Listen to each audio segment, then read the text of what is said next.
പലരും ചോദിക്കുന്ന ഒരു ചോദ്യമാണ് പണപ്പെരുപ്പം അഥവാ ഇൻഫ്ലേഷൻ. അതെന്താണ്? അതെങ്ങനെയാണ് നമ്മുടെ എക്കോണമിയെ, നമ്മുടെ പണത്തിനെ എങ്ങനെയാണ് പുറകോട്ട് കൊണ്ടുപോകുന്നത്? ഇങ്ങനെയൊക്കെ ചോദിക്കാറുണ്ട്. പണത്തിൻ്റെ മൂല്യം എങ്ങനെയാണ് കുറയണത്? ഇങ്ങനെയൊക്കെ ചോദിക്കാറുണ്ട്. അപ്പോൾ അതെങ്ങനെയാണ് എന്നുള്ളൊരു ഉദാഹരണത്തിൻ്റെ സപ്പോർട്ടോടുകൂടി നമുക്കൊന്ന് നോക്കാം. ഒരു വ്യക്തിയെ സംബന്ധിച്ചിടത്തോളം അയാളുടെ കയ്യിൽ 10 രൂപ വിലയുള്ള ഒരു ബോട്ടിൽ വെള്ളമുണ്ടെന്ന് കരുതുക.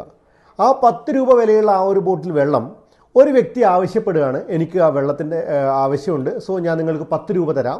ആ 10 രൂപയ്ക്ക് ആ 10 രൂപയുടെ ബോട്ടിൽ വെള്ളം ഇയാൾ കൊടുക്കുകയാണ്. സോ സ്വാഭാവികമായിട്ടും അവിടെ ആരും തന്നെ ലാഭവും നഷ്ടവും എടുക്കാത്ത ഒരവസ്ഥയാണ് ഉണ്ടാവുക. പക്ഷെ ഒന്ന് ആലോചിച്ച് നോക്കുക, ഈ ഒരു കടക്കാരൻ്റെ കയ്യിൽ ആകെ 10 ബോട്ടിൽ വെള്ളമാണുള്ളത്.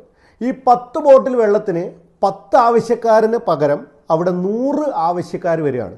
സോ അങ്ങനെയാണെങ്കിൽ ഈ പറയുന്ന കച്ചവടക്കാരനെ സംബന്ധിച്ചിടത്തോളം അവിടെ ലാഭമുണ്ടാക്കാനുള്ള ഒരു സാധ്യതയുണ്ട്. കാരണം അവിടെ സാധനം നമ്മുടെ പ്രൊഡക്റ്റിൻ്റെ സപ്ലൈ എന്ന് പറയുന്നത് ഡിമാൻഡിനേക്കാൾ വളരെ കുറവാണ്.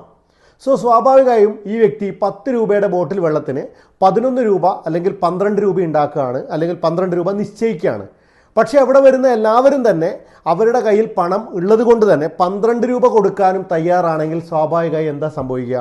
സ്വാഭാവികമായും ആ കച്ചവടക്കാരൻ വീണ്ടും ഒരു ചെറിയൊരു ഇൻസെൻറ്റീവ് കൂടി കിട്ടാൻ വേണ്ടിയിട്ട് ആ പണത്തിനെ വീണ്ടും ഒന്ന് മുകളിലേക്ക് കൊണ്ടുപോകാൻ സ്വാഭാവികമായും അയാൾ ചിന്തിക്കുന്നുണ്ടാവും. ക്രമേണ കുറച്ച് കാലം മുന്നോട്ട് പോകുമ്പോൾ സംഭവിക്കുന്ന ഒരു പ്രശ്നം എന്താണ് എന്ന് വെച്ചാൽ 10 രൂപയുടെ ഈ പറയുന്ന വെള്ളത്തിൻ്റെ വില ചിലപ്പോൾ ഒരു വർഷത്തിന് ശേഷം 13-14 രൂപയായി മാറിയിട്ടുണ്ടാവാം.